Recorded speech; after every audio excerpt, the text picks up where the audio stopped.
안녕하세요. 건축구조 실험2 강의를 맡은 천성철입니다.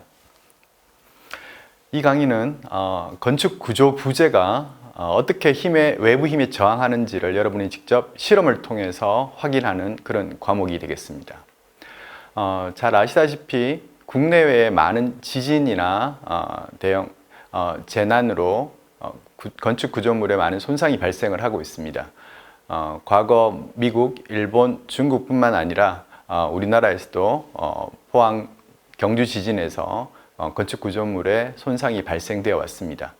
그래서 여러분들이 구조 설계와 시공을 정확하게 하기 위해서는 건축 구조 부재가 어떻게 힘을 받고 어떻게 거동하는지를 정확하게 이해할 필요가 있겠습니다.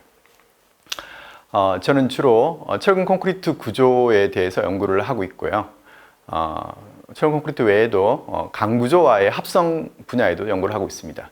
최근에는 노후 구조물이 많기 때문에 노후 구조물의 성능 평가와 이에 대한 보강도 연구를 하고 있습니다. 20년 전에 저는 건축 구조 기술사 자격증을 취득을 했었고요. 그리고 대우건설기술연구소에서 14년간 근무를 하면서 실무도 많이 이제 경험을 하게 되었습니다. 당연히 이제 건축학회랑 콘크리트학회, 구조물 진단학회에서 이제 현재 활동을 하고 있고요.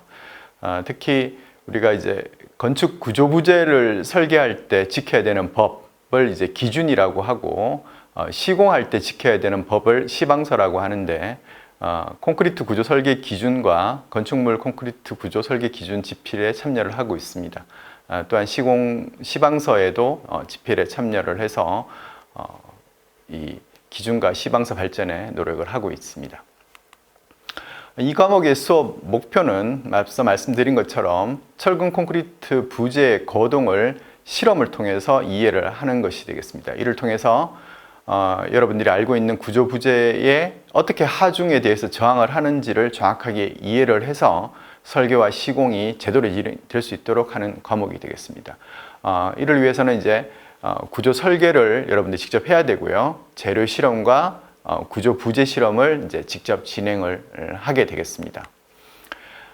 총 15주 동안 진행될 주별 학습 계획에 대해서 말씀을 드리면, 처음 4주간은 이론 수업과 더불어서 여러분들이 이제 실제 제작할 실험체를 설계를 해야 됩니다.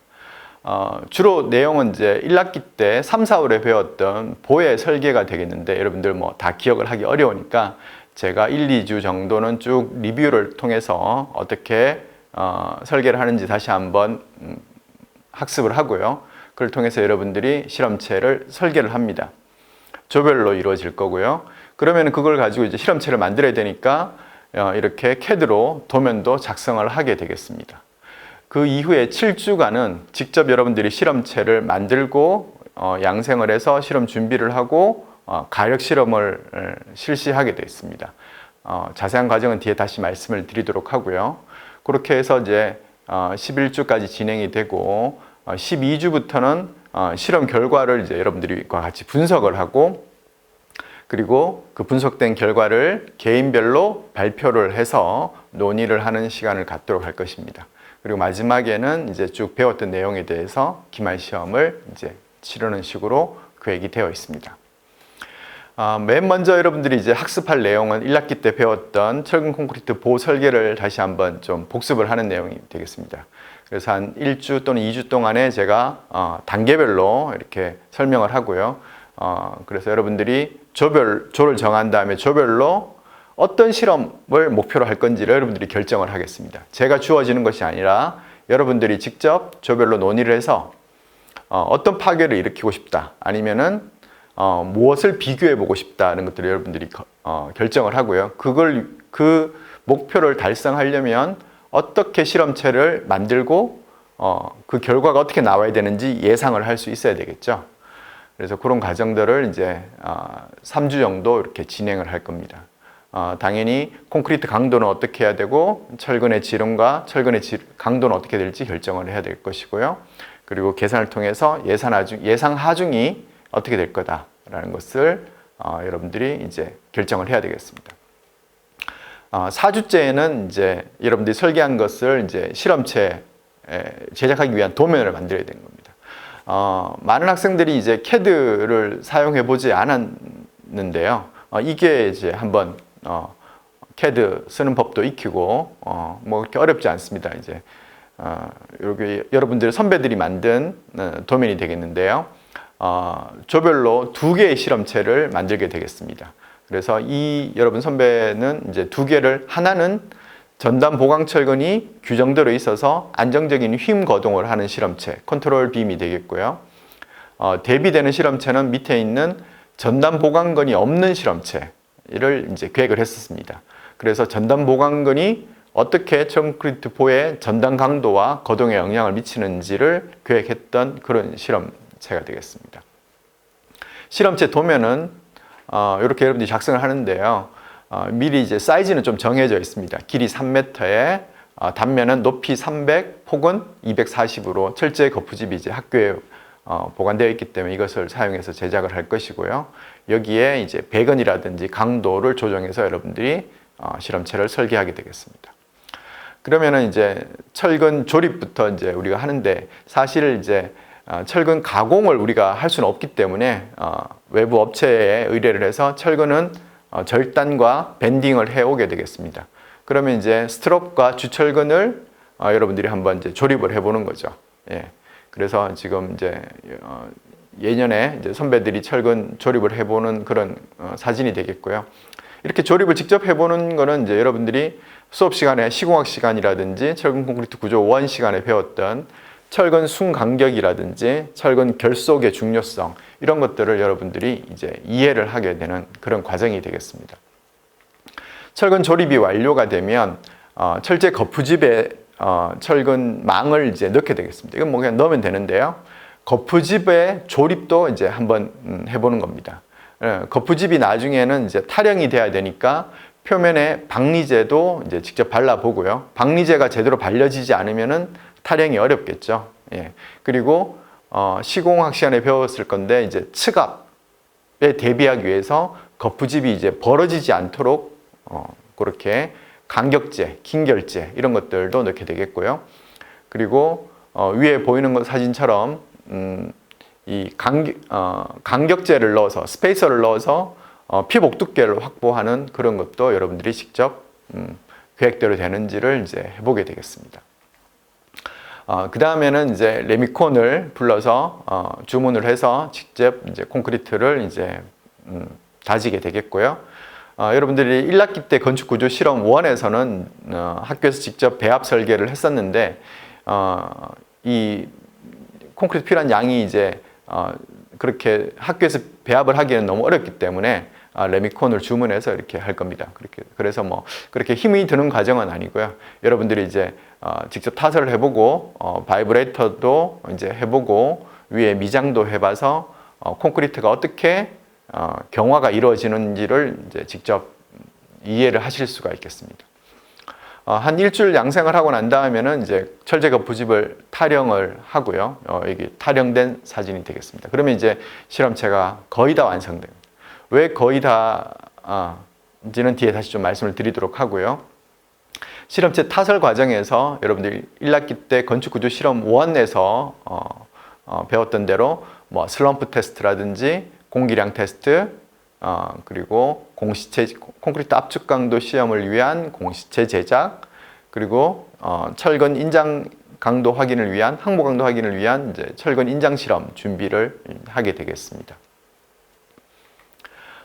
콘크리트가 양생이 이루어지고 거푸집을 탈형하고 난 다음에는 표면에 이제 수성 페인트를 한번 칠합니다. 그 이유는 우리가 이제 가력을 할 때 콘크리트에 균열이 생기고 균열이 어떻게 진전되는지도 관찰을 해야 되는데 일반 표면에서는 잘 확인이 어렵습니다. 그래서 이제 수성 페인트를 한번 칠을 하고요. 그 다음에 이제 100mm 간격으로 그리드를 이제 그어서 균열의 위치를 여러분들이 이제 확인할 수 있도록 그렇게 준비 작업을 하게 되겠습니다. 이렇게 준비된 실험체를 우리 학교에 있는 건축구조 실험동의 UTM에 이렇게 거치를 하게 되겠습니다. 뭐 우리는 이제 좋은 실험 시설을 갖추고 있기 때문에 오버헤드 크레인을 이용해서 이렇게 실험체 UTM에다가 실험체를 이제 거치를 하고요. 이 거치를 할 때 우리가 가력을 계획했던 대로 설치가 될 수 있도록 양쪽의 경계 조건에 맞춰서 이제 수직 수평을 잘 맞춰야 됩니다.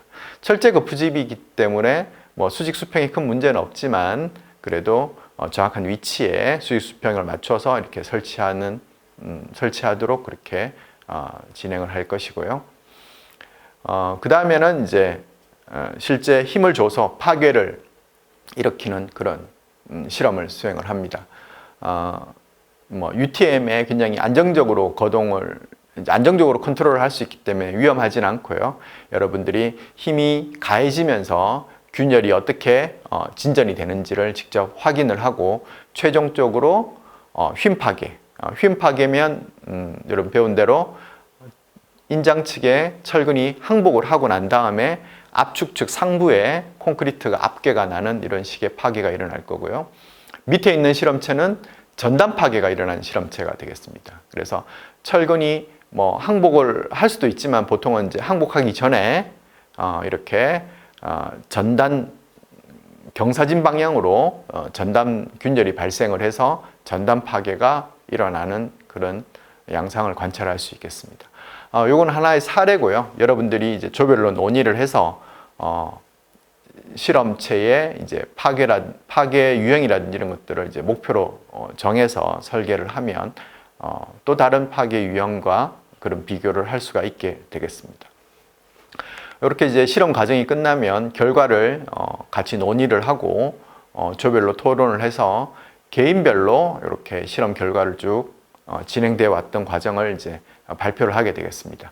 그래서 처음에 설계는 어떻게 했고 무엇을 목표로 했으며 실험체 제작 과정은 어떻게 이루어졌고 그래서 실험 결과는 당초 계획했던 거에 비해서 뭐 어떻다, 뭐 잘 맞았다, 아니면 잘 안 맞을 수도 있습니다. 잘 안 맞았으면 왜 잘 안 맞는지 분석하고 원인을 찾아보는, 같이 고민해보는 그런 시간을 갖게 되겠습니다.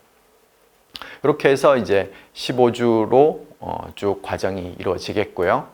여러분들 이제 평가는 과제물이 이제 20%를 차지하게 되겠습니다. 과제물은 특별하게 뭐 다른 건 아니고 이제 실험체 설계를 하는 과정이 되겠습니다. 그래서 단면을 뭐 결정을 하고 배건을 결정을 하고 정착 길이나 이염 길이를 확인을 하고 그다음에 도면을 작성하고 이런 일련의 과정들을 이제 제출을 하는 거죠. 그게 이제 과제물이 되겠고요. 이게 이제 실험 수업이다 보니까 제일 중요한 것은 실험 결과를 여러분들이 분석해서 발표하고 같이 토론하는 내용이 되겠습니다. 그게 30%가 되겠고요. 기말 시험도 이제 30%, 예. 그리고 출석 20% 이렇게 되겠고요. 교재는 따로 뭐 필요하진 않고 제가 이제 여러분들이 그 실험체 설계 과정과 실험 과정에서 필요한 내용들을 준비한 유인물을 나눠줄 것입니다. 그래서 그 유인물을 꼭 지참을 해서 가지고 오고요. 그리고 1학기 때 배웠던 철근 콘크리트 구조 설계 그 책이 또 이제 설계할 때는 필요하니까 그렇게 준비를 하면 되겠습니다.